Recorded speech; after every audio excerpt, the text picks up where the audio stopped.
El personaje autor, Antígona. Existe, pues, una simbiosis entre el autor y el protagonista de la tragedia a través del tiempo. El autor ofrece el tiempo sucesivo donde la historia puede desarrollarse.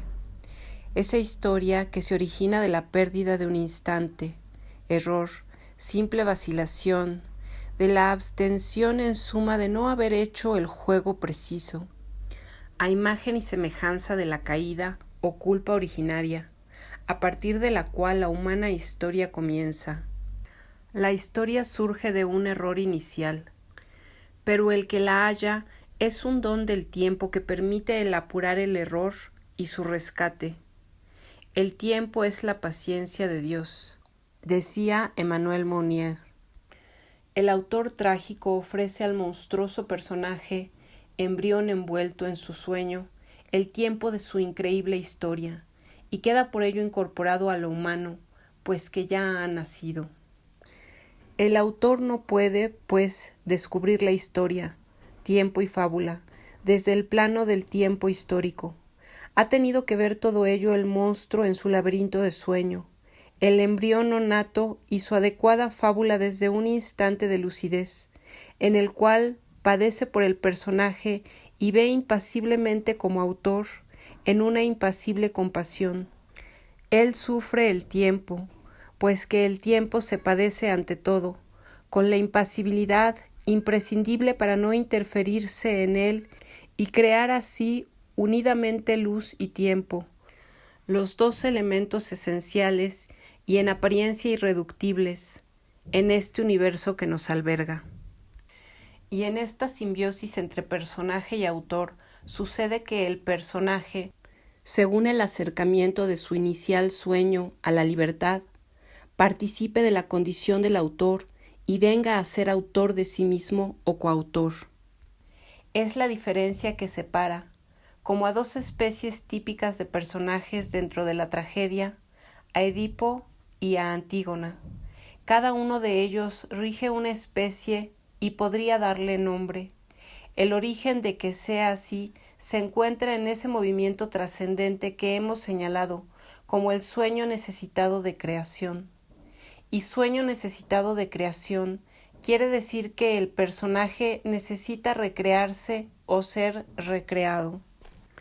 Edipo no llegó a nacer, Antígona tampoco, mas de diferente manera, pues que Antígona cumplió la acción verdadera. Pero era una muchacha que tenía su propia vida, y por cumplir la acción que su ser reclamaba, por ofrecerse más que aceptar la finalidad que se le tendía, no llegó a florecer como mujer. Y no sólo la vida sino las nupcias le fueron sustraídas. Era la encrucijada que se le presentó. O declinaba su ser trascendente, o declinaba el cumplimiento de su feminidad en las vísperas.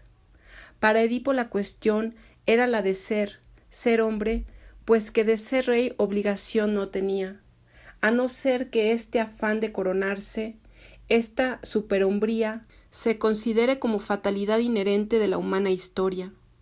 Y entonces Edipo sería el personaje que asume la tragedia de tener que ser rey, con todo lo que ello simboliza, sin haber nacido del todo como hombre, de tener que ser sabio sumido en la ceguera, haber de descubrir lo que las cosas son sin saber quién es él mismo. Lo que el destino propuso a Antígona fue cumplir una acción muy simple, rescatar el cadáver de su hermano, muerto en una guerra civil, para rendirle las honras fúnebres. Mas para realizarla tenía no sólo que cruzar un dintel, sino pasar por encima de una ley de la ciudad, es decir, del recinto de los vivos. Como una lanzadera de telar, fue lanzada para entretejer vida y muerte. La movía el amor, no la orexis, que la hubiera hundido en uno de esos sueños que poseen toda la vida. Un sueño de la libido le hubiera desatado el apetito de la muerte a través de la imagen de su hermano. Se hubiera convertido en una viva muerta y sobre la tierra de los vivos, incapaz de vivir, se hubiera quedado fija, como amortajada.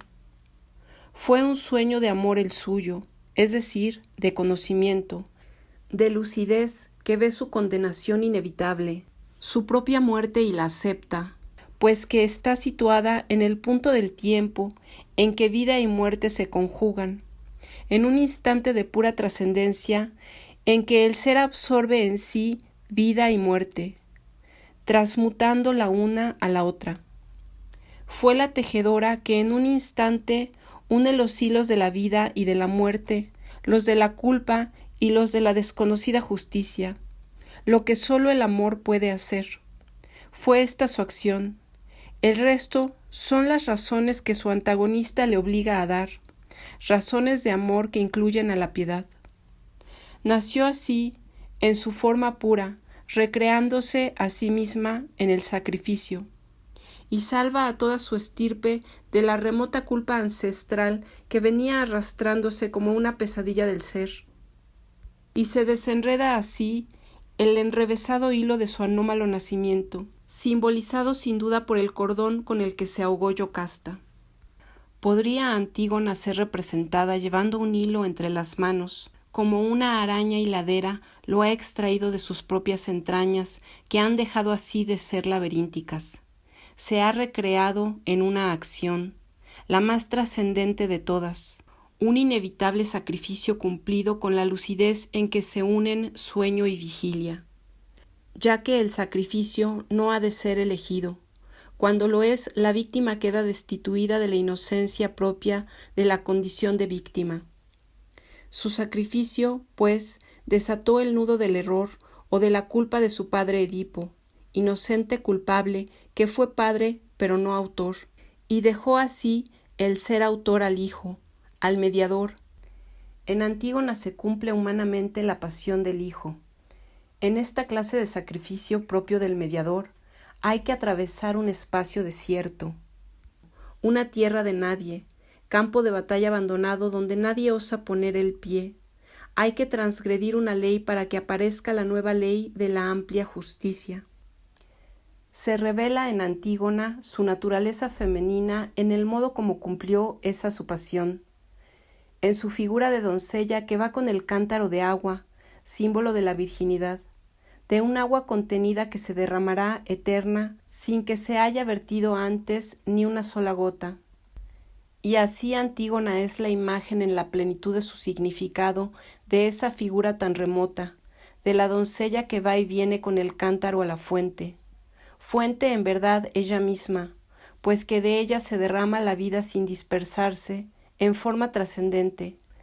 La vida que da no a un ser humano determina, sino a la conciencia de todo hombre. Vida no contaminada que vivifica, libera, salva. Arrastra un símbolo lejano y por tanto un sueño, sueño sacrificial. La doncella que va y viene a la fuente, ciertos pueblos aún lo saben, no se casa, pero no se pierde. Es la Virgen sacrificada que todas las culturas un día u otro necesitan. Un día u otro, cuando los hilos de la historia se han enredado, o cuando el cauce amenaza quedarse seco, o en el dintel de la unidad a lograr. La Virgen sacrificada en toda histórica construcción, tal Juana de Arco. Mas para llegar a cumplir el sentido total que la simbólica figura contiene, Antígona tuvo que llegar a la palabra, tuvo que hablar, hacerse conciencia, pensamiento. Y por eso la inocencia de su perfecta virginidad no le bastaba. Tuvo que ser conciencia pura y no solo inocente. Tuvo que saber, llegar a ese saber que no se busca, que se abre como el claro espacio que se ofrece más allá de ciertos sueños de umbral, símbolo de la libertad. Lo que no quita que al traspasar el umbral se vaya la vida. Pues esto no puede ser cambiado por la conciencia pura del autor, por la palabra. La palabra libera porque revela la verdad de esa situación, su única salida real, mas no puede evitar el pago porque ello sería cambiar la situación.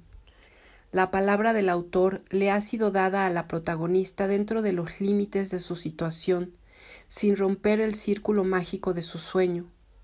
Trascender no es romper, sino extraer del conflicto una verdad válida universalmente, necesaria para ser revelada a la conciencia. El poeta aquí, como el personaje, ha cumplido por entero su acción trascendente, ha vertido su conciencia intacta, tiempo, luz, en modo que diríamos transubjetivo. Se ha convertido, así como Antígona se convirtió en vida más allá de la muerte. Brota así la vida de la conciencia, lo que se ha llamado a veces espíritu, la conciencia viviente. Sófocles podría haber dicho: yo soy Antígona, que no es lo mismo que Antígona soy yo.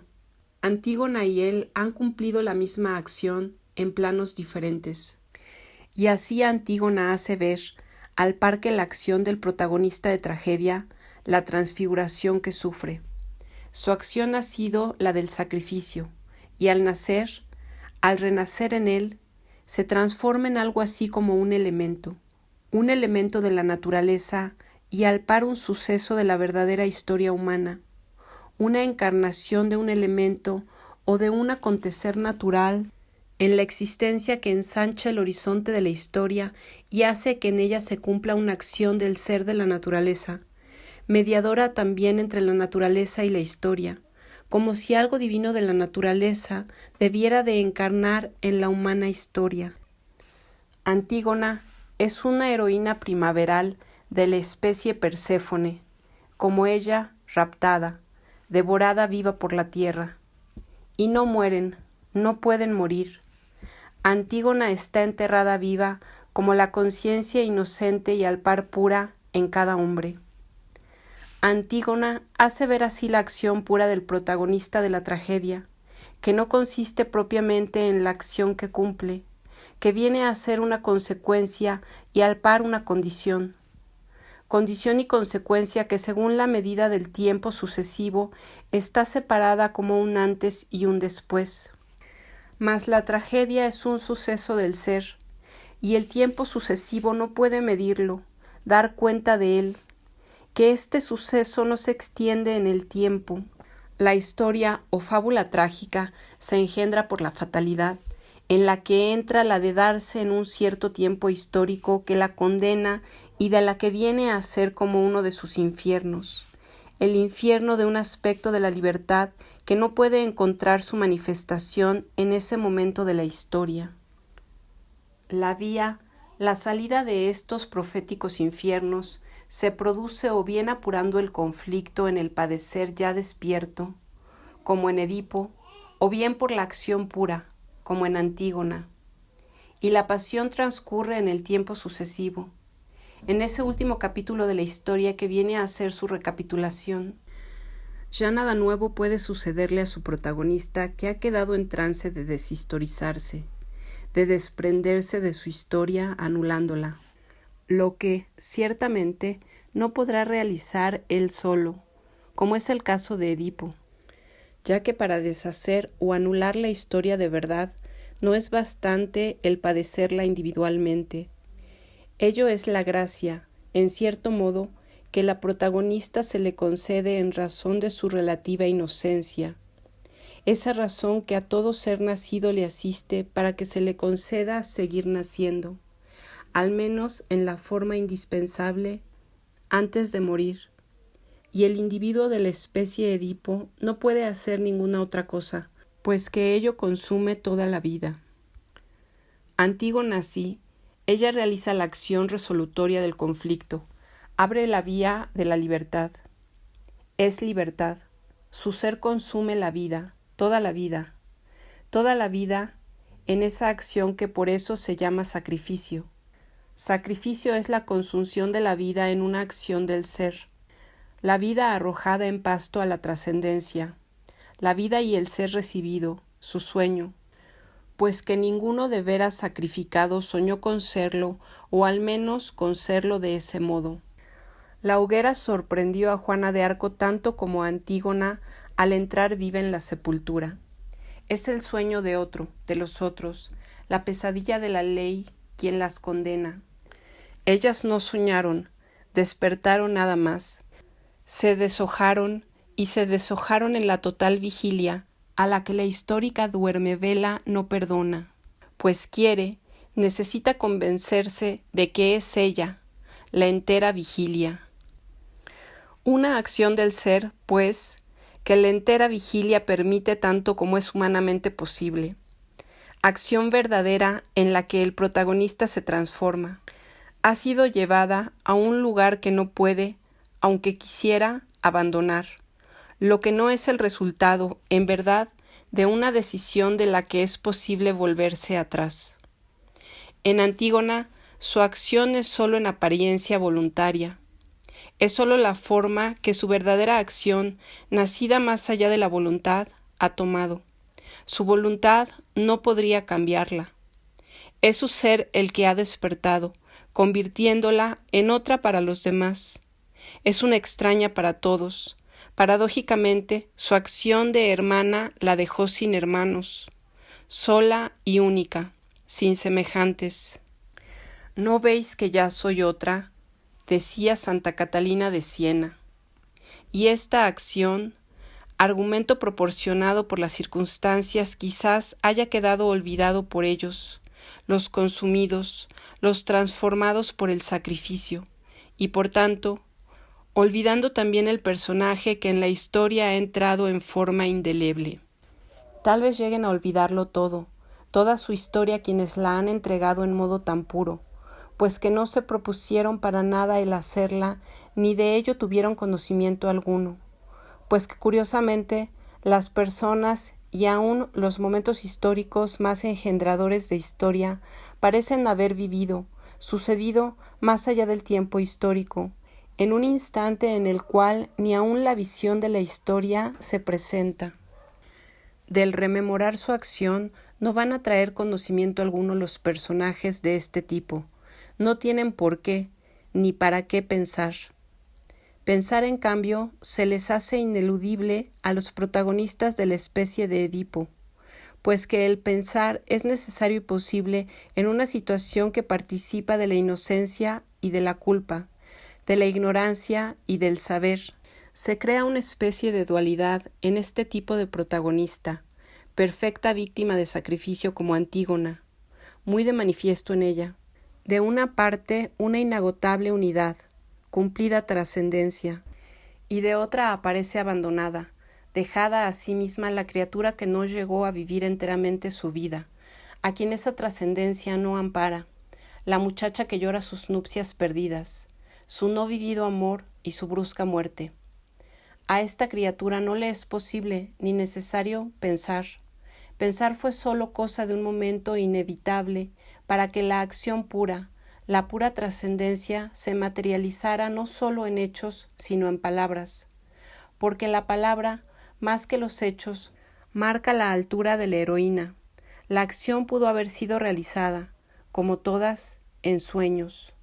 La palabra garantiza que su acción se dio en el despertar, y así la criatura, desamparada, delira en el filo de la vida y de la muerte, delirio de la vida que brota entre la muerte. La vida aparece siempre delirando, como si ella misma fuese el delirio de un corazón inicial. Mas esta dualidad no se escinde. Sus dos elementos quedan inseparablemente unidos, aun después de la muerte de la heroína. Y así, la conciencia pura que de la lograda trascendencia se desprende es una conciencia viviente. Aparecerá delirando tantas veces como inagotablemente se presente, nazca, en alguien.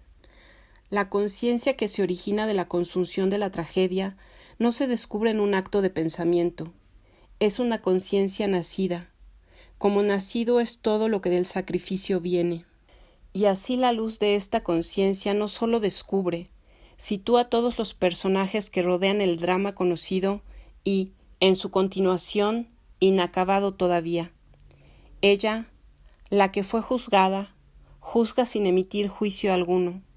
Es un centro viviente y, a diferencia de la conciencia tan solo moral, no necesita discernir ni valorar.